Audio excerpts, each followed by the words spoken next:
Good morning. Today I'm going to be reviewing the Starking AM015SL22. This watch is available from Starking official store on AliExpress for €46. So firstly, let's look at the box that the watch comes in, and then I'll talk you through the other items one gets with a piece. So the watch box comes protected by this white cardboard outer sleeve which one removes, and this is the watch box itself, which is also made from cardboard. It has a tray which one withdraws, and inside the watch sits as one would expect inside a foam cutout panel. So although basic, this watch box does suffice in protecting the watch in shipping, and I think it's perfectly acceptable bearing in mind that this is a low tier price point piece at only €46. With regards to the other items, this is the international warranty card, and I'm pleased to report that this Starking is covered by a 12-month international warranty, which is very reassuring. This is the plastic tag which comes with the watch, and on the reverse there is a QR code which one can scan with an iPhone or Android, and that will download the owner's instruction manual and also the terms and conditions of the 12-month international warranty. Lastly, one also gets this Starking branded microfiber polishing cloth, and I always think it's a nice touch to get a microfiber polishing cloth irrespective of a price point of a piece. So, with regards to the specification of the AM015SL22, this is the black dial version, and it has a 40.8mm case diameter. The lug-to-lug measurement is 47.2mm, 11.9mm thick, and it has a lug width of 22mm. So the 22mm lug width perfectly balances the 40.8mm head of the piece, and I think they've got the proportions just right. With regards to the case, the bezel and the case back, they are all made from solid 316L grade stainless steel. I think Starking deserve full credit for outstanding finishing. If you look at the flanks, they've chosen an interesting contrast in the finishing. The centre section of the flank has a mirror finish, which is polished to a very high standard, as are the tips of the lugs on the flanks. But then the mid-sections have a brushed satin finish, which contrasts. And this is something different. I haven't seen the use of a mirror polish flank and brushed satin finish flank, and it does add interest.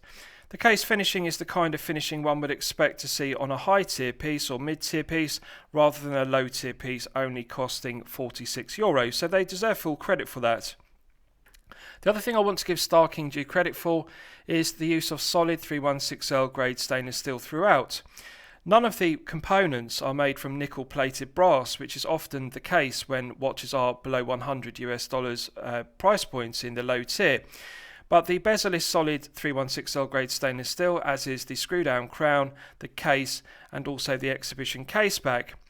The exhibition case back is finished to a very high standard, mirror polished on the underside, and the centre section is glazed with mineral crystal, and they really deserve full credit for using a screw down case back rather than a pressed on case back, bearing in mind that this is only €46. Now, one thing I really like about it is the use of a three-dimensional dial, which does add interest to it. In between the applied indices we have pyramid points, and that really does give the dial an interesting 3D effect. I like the fact the date complication is framed in white. It's clearly legible with black Arabic numerals on the date wheel, and that contrasts very well with the white day and date wheels. Dolphin hands are finished to a high standard, and we've also got an arrowhead tip to the sweeping second hand with a loomed dot counterweight on the second hand, and again they deserve full credit because the quality of the finishing on the Dolphin hands is the kind of finishing one would expect to see on a mid-tier piece, and they do complement the three-dimensional applied indices. I like the symmetry of the dial. It's not over-branded with text or specification, and it really is clearly legible. Sapphire crystal, which again is very impressive, bearing in mind the price point. However, the negative is that there is no AR coating on the underside of the sapphire crystal, and as you can see when I tilt the piece at an oblique angle, it is highly reflective, and there is a lot of glare because of the lack of AR coating. But however, they have corrected that to some degree by using a matte black dial rather than a glossy finish dial, which makes the dial less reflective. So the applied indices are highly reflective. They are very shiny and silver, but they contrast very well with a matte black dial finish, which has a slight texture to it. So they've thought through the design very well, and they've made it as legible and clear as possible, bearing in mind that it doesn't have AR coating. With regards to the leather strap, it is genuine leather, 22mm, and it tapers down to the buckle and tang, which is laser engraved with starking to a high standard, flawless mirror polishing to the buckle and tang, nice heavy gauge of metal, so it's going to last for a good length of time. 2 keepers, one's fixed, one slides as one would expect, and it's an alligator finish to the exterior of the leather strap, and I like the fact it's matte rather than being a high gloss finish. So this could be worn either as a dress piece or potentially a daily wear piece. It's a very versatile piece at only 40.8mm. So I'll just show you the underside. As you can see, the centre section of the exhibition case back has the Star King emblem in gold, which does add interest to it. It does a good job of showing off the Miyota 8205 movement, which is made in Japan. The movement is basic, it's undecorated, but the rotor is engraved, which does add interest to it. Now, with regards to the specification of the movement, it has 21 joules. It does have hand winding, but the negative of the 8205 is it does not have hacking. It runs at 21,600 vibrations per hour and a frequency of 3 Hz, and it has a day-date complication. 42-hour power reserve is perfectly acceptable. The stated accuracy is -20 to +40 seconds per day. Now, I'm pleased to report that this one is regulated to +6 seconds per day, which is exceptional for a Miyota caliber 8205. To get a €46 watch that runs at +6 seconds per day consistently when it's fully wound to its maximum 42-hour power reserve is very impressive. So Star King are regulating the Miyota movements to a very high accuracy. I really like the execution of the screw down exhibition case back, which is glazed with mineral crystal, just absolutely beautiful to look at. The underside of the case is mirror polished, as are the flanks, and really the case finishing throughout is just 10 out of 10. It's absolutely flawless, no defects whatsoever. They've even gone so far as to mirror polish to a flawless finish in between the lugs. And this is an area that often low-tier brands neglect. They leave it machined or simply brushed satin finish. They don't mirror polish in between the lugs because, of course, that increases production costs. So they've gone to great lengths to polish the case to a very high standard. Screw down crown, which again is very impressive, bearing in mind the price point. Often one would get a push-pull crown at this price point. Well executed, knurled finish, signed with the Star King brand emblem, engraved to a high finish. Now, as I've discussed, the negative is when one pulls out the crown fully to set the time, the second hand continues to sweep. This is the negative of the Miyota caliber 8205. The movement does hand wind, but however it does not hack. The lack of hacking means it's more difficult to set the time precisely to the seconds because one cannot stop the second hand and hack the movement. But however, it is a pleasure to manually wind the movement to top up its 42-hour power reserve to its absolute maximum. The day-date complication has a quick set date function, so it is easy to advance the day and date complication. So it's a good, credible movement. It's a reliable, well-proven workhorse movement.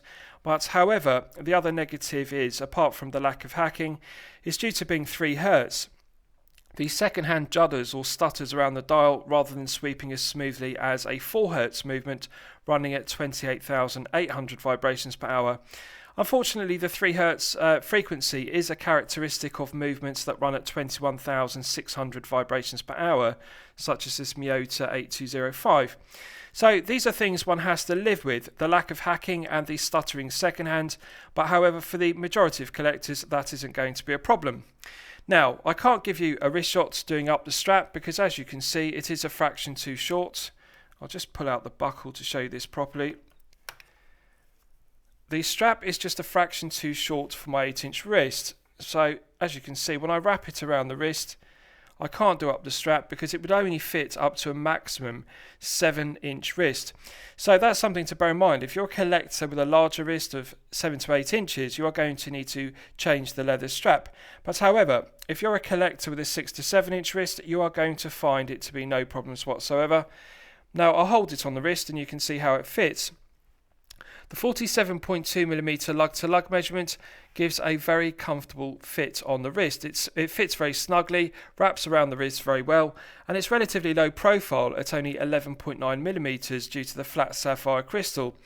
I like the slight projection of the lip of the sapphire crystal, which projects above the mirror polished bezel. It does catch the light and add interest to it. Lovely case finishing and also lovely flawless mirror finishing to the bezel.